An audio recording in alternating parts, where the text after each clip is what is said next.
Hey y'all, I am sharing some inspiration from one of the indoor markets that are here. So this is like your indoor vendor market or flea market, and they have a lot of cool things that are crafted by other people. They've also got things that are purchased, but they had some really great ideas. So the first one is this vendor here that's made different signs.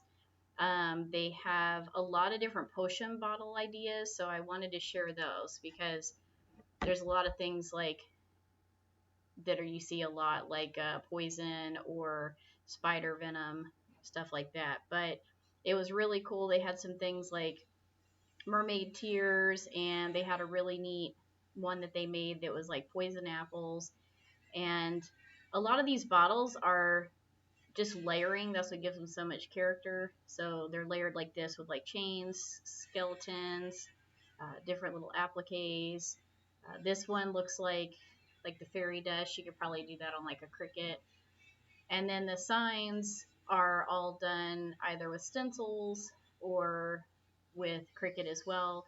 They made these cool wands, this really neat spell book, and if you don't like Harry Potter, of course, you could leave that part off.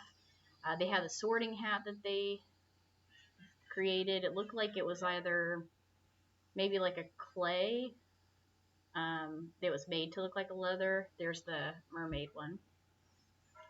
And the poison apple, I really love this one. So it's got moss, it's got burlap, it's got different things that were made out of clay that were on top.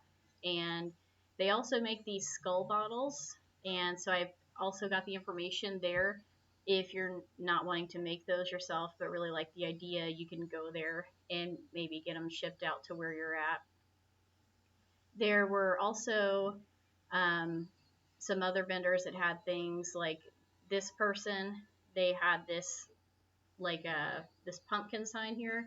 It looked like the Dollar Tree pumpkin wreath painted white with chicken wire behind, and it's such a simple and cool idea, but I've never seen that, at least not yet. And then also this cute simple idea. You just find some pumpkins and then just switch the stems out to some glass hardware to just make them a little bit more special and add a little bit more like I guess blingy blingy to it if that's the kind of decor you like. But stay tuned, I'll add some more and I'll share my haul with y'all. I like totally loaded up this weekend. I am super stoked. I found um, like bats and headless horsemen and this pumpkin carriage thing and Catherine stuff. So I'll be back soon, but I wanted to share this for those of you who are already starting crafting. Have a good one. See you on the next one.